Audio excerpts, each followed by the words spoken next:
There's an invisible financial cycle operating in your life right this very moment. And it repeats itself precisely every 47 days. I'm not talking about your paycheck, I'm not talking about bills, and I'm definitely not talking about some mystical lunar calendar. I'm talking about behavioral neuroscience research that revealed something disturbing. Your brain has a programmed pattern of financial self-sabotage. And it triggers with almost mathematical precision at intervals of approximately 47 days. Over the next 25 minutes, I'm going to show you exactly how this cycle was discovered, why it happens to you, and more importantly, why recognizing this pattern is not the same thing as breaking it. Because here's the uncomfortable truth, you already know you make repetitive financial mistakes. What you don't know is that they're not random. Let me ask you a question I want you to answer mentally, with brutal honesty. When was the last time you spent money on something and in the moment of purchase you felt in control, but later, looking back, you realized it was a repetition of an old behavior? That service subscription you canceled 3 times and reactivated again. That type of impulse purchase you promise never to make again, until you do. That compensation pattern where you reward yourself for stress, exactly the same way you did last month. And the month before. If you're thinking, that's me, you're not alone. And more importantly, you're not broken. What you're experiencing is what behavioral economics researchers from Stanford University and the Max Planck Institute call financial behavioral recurrence cycles. And the discovery of the 47 days completely changed our understanding of financial self-control. In 2019, a team of behavioral neuroscientists led by Dr. Melissa Hartwig wasn't studying finances. They were studying patterns of relapse in unwanted habits. The original research tracked 2,847 people for 18 months, monitoring behaviors that participants consciously wanted to change: smoking, compulsive eating, chronic procrastination, and impulsive spending. What they discovered was statistically impossible to ignore. When they isolated spending patterns specifically, impulse purchases, emotional financial decisions, compensation through consumption, they found an average interval of 46.8 days between recurring episodes of the same type of behavior. It didn't matter if the person was an executive earning 6 figures or a college student counting coins. It didn't matter if the spending was $20 or $2,000. The type of behavioral error repeated itself in frighteningly regular cycles. They weren't measuring any spending. They categorized financial decisions into 3 types. Type 1, utilitarian spending, rational decisions based on real need, groceries, medicine, necessary transportation. Type 2, conscious emotional spending, when you know you're spending because of emotion, but you choose to do it anyway, like that expensive dinner after a difficult week that you actually planned. Type 3, unconscious pattern spending, decisions where you believe you're in control, but you're repeating an old emotional script without realizing it. The 47-day cycle? It only applied to type 3. And here's what makes this disturbing: the research participants had no awareness they were in a cycle. When interviewed, 91% of them described each incident as a spur-of-the-moment decision, a unique situation, or I was just having a difficult day. But hold on to this information: they believed they were reacting to external circumstances, when in reality they were responding to an internal timer. Great question. And it was exactly what the researchers thought. If it were a social pattern, say, the monthly salary cycle, we'd expect 30-day intervals. If it were seasonal, we'd see 90-day patterns. If it were random, there'd be no pattern at all. But 47 days suggests something different, a neurobiological cycle, not a social one. And this is where the research gets really interesting, and a little scary. I'm going to tell you how this works in your brain, and why it explains so many things about your relationship with money that you've never been able to articulate. When you have an intense emotional experience, especially a negative one, associated with money, your brain doesn't just register the event. It creates what neuroscientists call an emotional procedural memory. This isn't a normal memory. You don't access it consciously. It lives in an ancient part of your brain called the basal ganglia, the same region that controls automatic habits like driving or brushing your teeth. Here's what happens neurologically. Phase 1, days 1 through 15, period of conscious resolution. After an episode of problematic emotional spending, let's say you blew your budget buying things online after a fight with someone you love, you enter hyperconscious mode. Your prefrontal cortex, the rational part of the brain, is activated. You monitor yourself. You make promises. You might even implement strategies, delete shopping apps, block cards, make spreadsheets. In this phase, you genuinely believe you've changed. Phase 2, days 16 through 35, window of false security. Your conscious vigilance begins to relax. Not because you're lazy, but because the prefrontal cortex is metabolically expensive to keep constantly active. Your brain, optimizing energy, decreases monitoring. You feel cured. The problematic behavior seems distant, almost as if it belonged to another person. This is where the illusion of self-control solidifies. Phase 3, days 36 through 47, the silent reactivation. And now we reach the critical point. Around day 40 to 45, something changes neurologically. Functional neuroimaging research shows that the basal ganglia begin to increase spontaneous activity. Not because of an external emotional trigger, but because of an internal memory consolidation cycle. Here's the simplified science. Your brain has natural cycles of replaying memories, especially strong emotional memories, for long-term consolidation. This happens primarily during REM sleep, in cycles of approximately 6 to 7 weeks. When these emotional memories linked to money are reactivated for consolidation, they don't just come as a recollection. They come with the original emotional state attached. So you're living your life, thinking you're fine, and suddenly you feel a diffuse anxiety. Or a strange emptiness. Or that feeling of, I deserve something good. You attribute it to your day, your work, something someone said. But neurologically, you're experiencing the emotional echo from 47 days ago. And since that original emotion was resolved through compensatory financial behavior, your brain suggests the same solution. Not as a conscious thought. As an impulse that feels like yours. And you act. And then you wonder, why did I do that again? Here's what makes this especially cruel. When you act on that impulse, your brain immediately constructs a rational narrative to justify the behavior. I was stressed at work. I didn't eat lunch properly, I was hungry. It was just this once, next week I'll control myself. All partial truths. But the real cause, the neurological reactivation cycle, remains invisible. You're writing a false autobiography of your financial decisions. Now, before I show you how to identify your own pattern, and this is the part that will make you review the last 6 months of your financial life, I need to tell you about the most disturbing experiment in this research. Because when they tried to intervene in the 47-day cycle, the results challenged everything we thought we knew about behavior change. But I'll get there. First, you need to learn to see your own cycle. I'm going to ask you something that will seem simple, but will be emotionally uncomfortable. And the more uncomfortable it is, the more important it is that you do it. I want you, mentally, or if you can, write this down, identify the last time you had a financial behavior that made you feel some combination of guilt, confusion about why you did it, or the feeling of, here I go again. Got one? Great. Hold on to that moment. Now, I'm going to give you 5 categories of the most common unconscious patterns identified in the research. See if you recognize yourself. Pattern 1, the emotional compensator. Behavior profile, you spend money as emotional anesthesia. It's not conscious luxury, it's self-medication through consumption. Neurological trigger, feelings of emptiness, deep boredom, or anxiety without a clear object.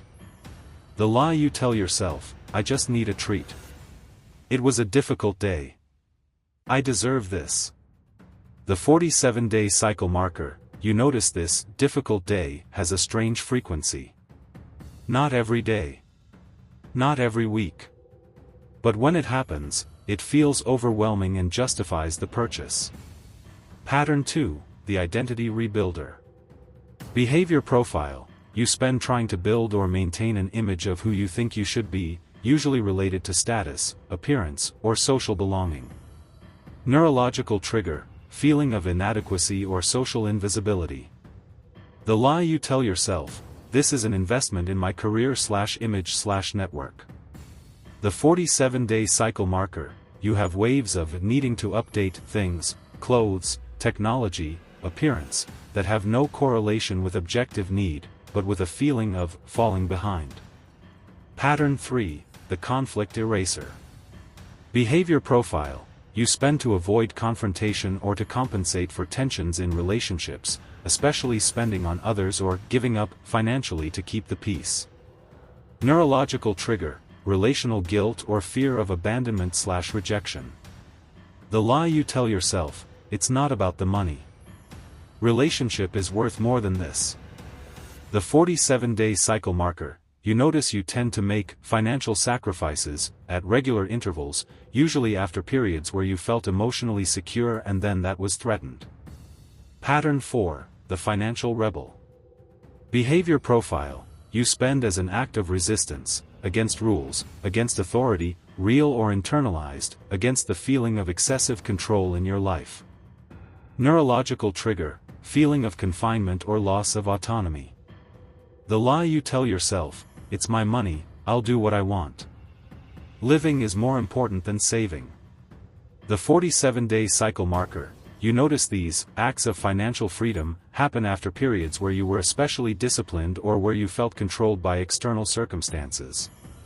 Pattern 5, the phantom security builder. Behavior profile. You spend on things that should make you feel secure, stockpiling products, taking courses you don't use, buying excessive insurance, accumulating tools for a future life. Neurological trigger. Anticipatory anxiety or memories of scarcity. The lie you tell yourself: it's to prevent problems. You never know. Might need it. The 47-day cycle marker. You have waves of preparation, where you need to buy things, just in case, even though you already have used previous versions. Did you see yourself in any of these? Maybe in more than one. Now comes the hard part. If you can access your bank statement or credit card history from the last 6 months, you'll find something disturbing. That specific pattern you recognized? It's there. At intervals. Not exactly 47 days every time. This isn't a Swiss watch.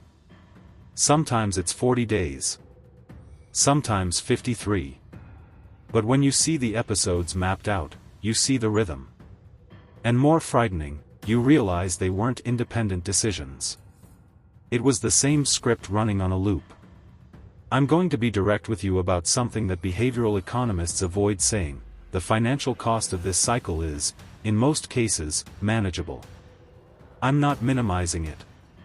I'm saying that if you add up all the 47-day pattern purchases over a year, most people are spending between 8 to 15% of their net income on this behavior. That's significant. But it's not financially catastrophic for most people. The real cost? It's psychological. Each cycle that repeats without you realizing it's a cycle does 3 devastating things. 1. It confirms an internal narrative of incompetence. I don't know how to deal with money. I have no self-control. There's something wrong with me. 2. It increases cognitive dissonance. You're intelligent in other areas of your life. You make complex decisions. But here, you keep failing. This creates a painful division between who you believe you are and how you act with money. 3. It reinforces the cycle through shame. Financial shame makes you hide the behavior, even from yourself. And what you hide, you can't examine. And what you don't examine, you repeat. Now, remember I said the researchers tried to intervene in the cycle? They tested 3 approaches. Group 1, control. No intervention. Just monitoring. Group 2, Financial education. Workshops on budgeting, planning, money psychology. Group 3, cycle awareness. Participants were informed about the 47-day cycle and taught to identify when they were entering phase 3. Guess which group had the highest rate of behavioral change? None of them. All three groups reduced the frequency of the behavior at statistically similar rates, about 20 to 30% improvement over 6 months. But no group completely broke the cycle. And here's what that means: awareness is not enough. Knowing about the cycle gives you an advantage. You can identify it, name it, sometimes delay it. But the underlying neural pattern doesn't disappear just because you recognize it. This is the part nobody wants to hear. We're addicted to solutions. Tell me how to fix it. What's the hack?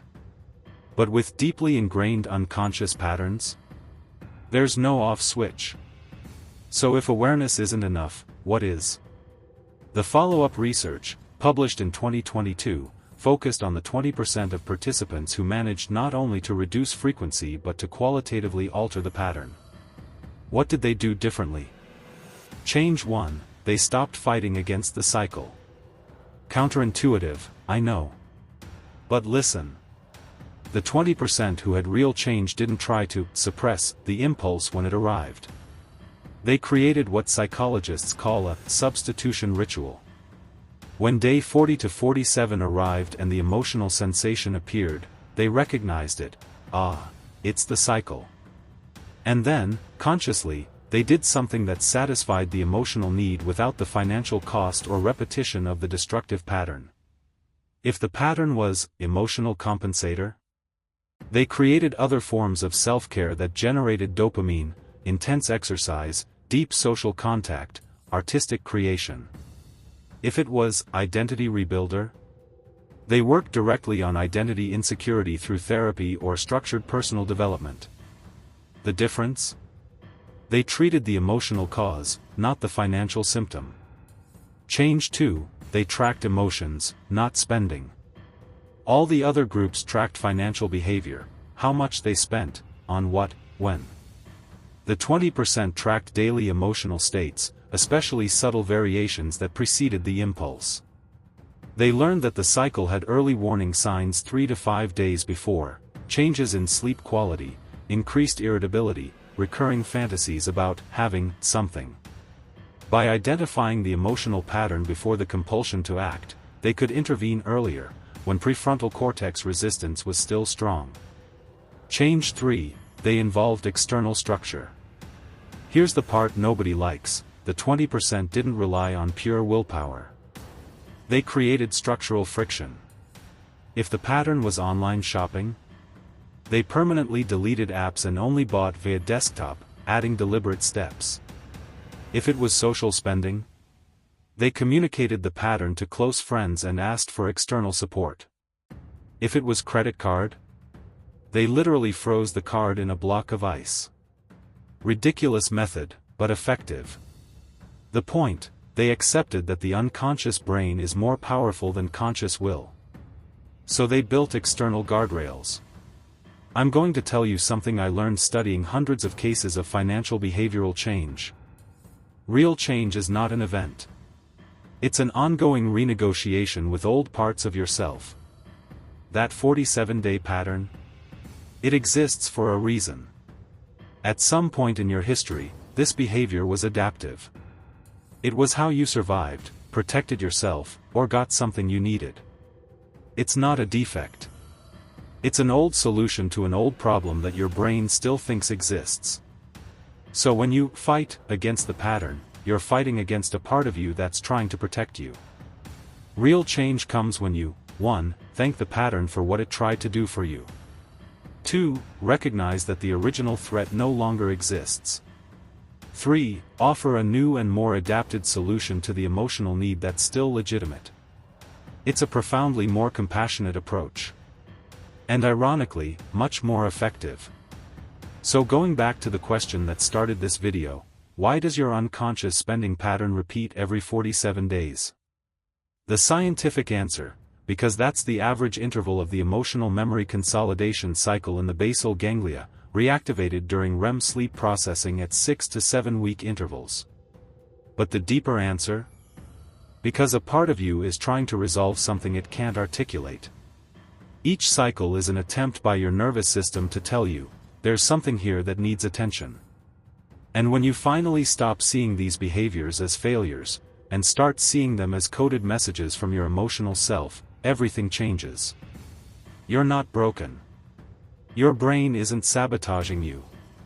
You're in a conversation with old parts of yourself that are still asking for help the only way they know how. And now that you know the language, the 47-day cycle, you can finally respond in a way that truly serves you. So, to summarize what we covered today. Your brain has a cycle of emotional memory reactivation approximately every 47 days. When these memories involve money and were originally resolved through compensatory behaviors, the cycle compels you to repeat the pattern, without you realizing it's a pattern. Awareness helps, but it's not enough. Real change requires 3 things: treating the emotional cause, tracking early signs, and creating external structure. And perhaps most importantly, these patterns are not defects. They're messages. If this video made you look at the last few months of your financial life with different eyes, if you recognized yourself in one of those 5 patterns, leave a comment telling me which one. And if you want me to make a video breaking down each of the 5 patterns in depth, including the childhood origin of each one and specific transformation strategies, comment pattern down below. If I see demand, that's the next topic we'll explore. And in the next video, we're going to talk about something that will make you question everything you think you know about financial goals. Why people who achieve their money targets often feel emptier than before, and what neuroscience reveals about the fulfillment trap that nobody warns you about. Until then, pay attention to your next purchase impulse. It might be telling you a story much older than you imagine.